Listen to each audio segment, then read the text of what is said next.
E aí, pessoal, tudo certo com vocês? Na aula de hoje nós falaremos sobre eletroquímica, com foco nas pilhas. Então, vamos lá, galera. Então, turma, antes ainda de estar falando sobre pilhas, a gente precisa estar entendendo o que é eletroquímica. A eletroquímica, pessoal, ela vai ser aquela área da química que vai estar estudando as reações que envolvem a transferência de elétrons e também a interconversão da energia química em energia elétrica. Então é importante a gente estar falando também que onde que a gente vê a aplicação da eletroquímica. A aplicação da eletroquímica é vista nas pilhas, nas baterias, nos celulares, nas lanternas, computadores, calculadoras, enfim, tudo aquilo que precisa de eletricidade para estar funcionando, pessoal, que tem eletricidade ali envolvida, então tem a ver com eletroquímica. Como já falamos anteriormente, a eletroquímica ela é caracterizada pela transferência de elétrons, certo? Então, turma, na reação química vai ter alguém que vai estar doando elétrons e vai ter alguém que vai estar recebendo os elétrons, tá certo?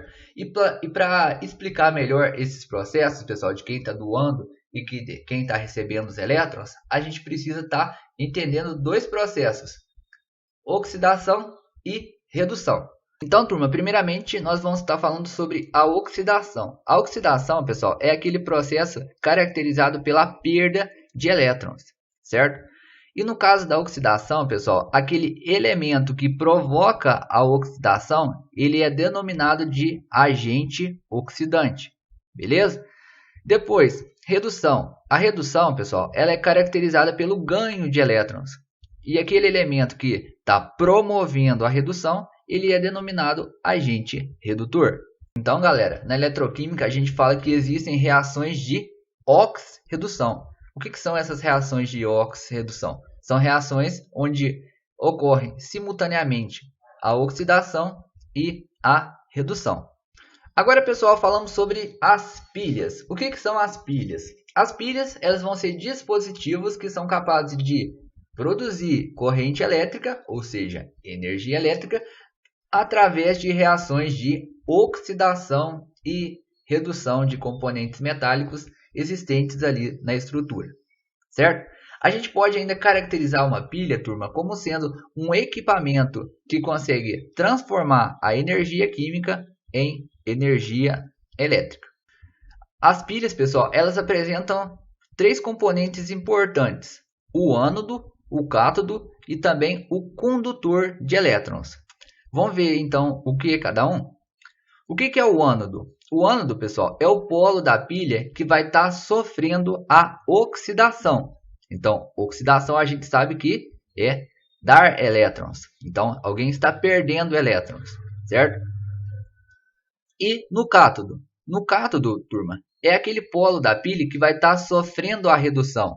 Então, alguém ali vai estar recebendo os elétrons. E o condutor de elétrons, o que vai ser? Ele vai ser aquele material por onde os elétrons eles vão percorrer o caminho do ânodo até o cátodo. Tá certo, turma? Isso é muito importante. O ânodo ele é o polo negativo, enquanto o cátodo ele é o polo positivo. Então, os elétrons eles saem do ânodo para o cátodo. Aqui, turma, tem uma representação bastante boa para a gente entender como que funciona uma pilha. Então, a gente sabe que na pilha tem um ânodo e também tem um cátodo. O ânodo, pessoal, é aquele polo negativo, tá certo? Por que ele é o polo negativo? Porque ali, turma, ocorre a oxidação. Então, é dali que vão estar saindo os elétrons, certo? No caso do ânodo, pessoal, ele vai sofrer corrosão, beleza? Por que vai ocorrer corrosão? Porque os átomos, pessoal, por exemplo, aqui do zinco, no caso dessa pilha, eles vão migrar para solução, certo? Então, vai sair de zinco metálico para solução, formando ali o zinco 2+, certo? Então, vai ter um desgaste nessa placa aqui, certo? No caso do ânodo, pessoal, vai ser ele que vai promover a redução do outro elemento, certo? Se ele que está promovendo a redução do outro elemento, ele é chamado de agente redutor, beleza? E agora no caso do cátodo. No caso do cátodo, pessoal, ele é o polo positivo da pilha, certo? Porque ele vai estar recebendo os elétrons, certo? E ali vai ocorrer uma deposição. Por que está ocorrendo a deposição? Porque, pessoal, os íons que estão aqui na solução, eles vão se depositar sobre esta placa, certo? E devido ao fato de esse metal aqui promover a oxidação desse outro metal, ele é chamado então de agente oxidante.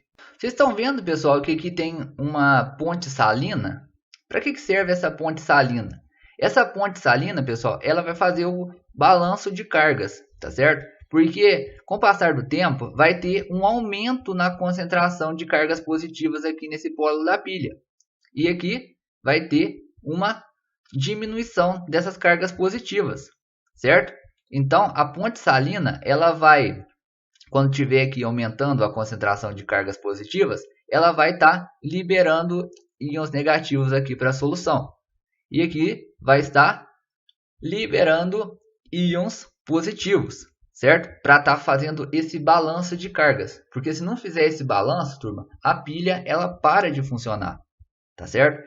E geralmente essa ponte salina ela vai ser constituída ali de KCl, cloreto de cálcio. E outra coisa importante de estar falando, turma, como eu já falei, é que os elétrons eles sempre saem do ânodo, que é o polo negativo, em direção ao cátodo, que é o polo positivo.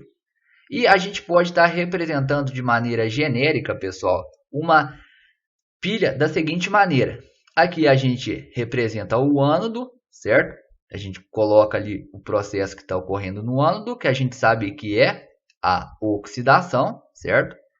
E a gente coloca esses dois traços aqui, que indica que existe ali uma ponte salina. E depois a gente coloca o cátodo. E a gente representa o que está acontecendo ali no cátodo, que a gente sabe que é a redução. Outro ponto bastante importante da gente estar falando sobre as pilhas, pessoal, é sobre a espontaneidade, tá certo? A espontaneidade de uma reação redox, pessoal, ela vai ser dependente da tendência de um dos reagentes estar recebendo elétrons em relação ao outro. Ou seja, turma, a gente precisa ter ali numa pilha alguém que tem uma tendência de doar elétrons e a gente precisa ter alguém que tem uma tendência maior de estar recebendo os elétrons.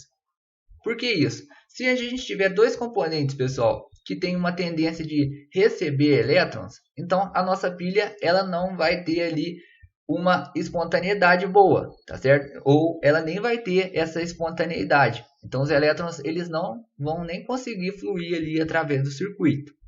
Então, professor, como que eu vou saber se alguém tem uma tendência maior de receber elétrons em relação ao outro? A gente vai estar analisando, turma, os potenciais padrão de redução desses componentes.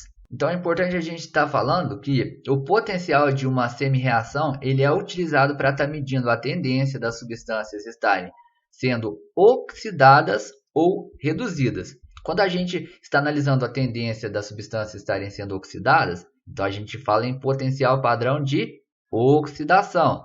Quando a gente está analisando a tendência das substâncias estarem sofrendo redução, a gente fala em potencial padrão de redução. Beleza? Porém, turma, essa é uma grandeza que ela é relativa, certo? Então ela deve ser medida em relação a um referencial. Turma, agora peço que vocês analisem essa tabela aqui, certo?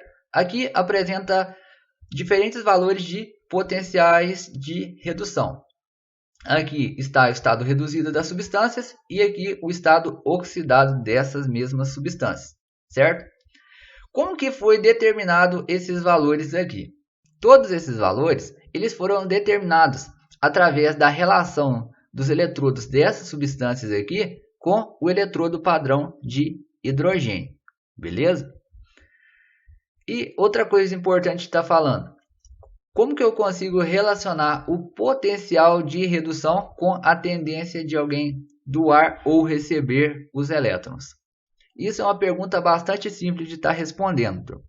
Quanto maior for o potencial de redução, maior vai ser a tendência de um eletrodo daquela substância estar sofrendo a redução. Então, observem aqui que o maior valor nessa tabela é do eletrodo de flúor, certo?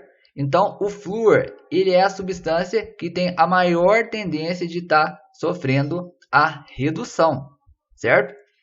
E como que eu consigo relacionar com a oxidação? É bastante simples, pessoal.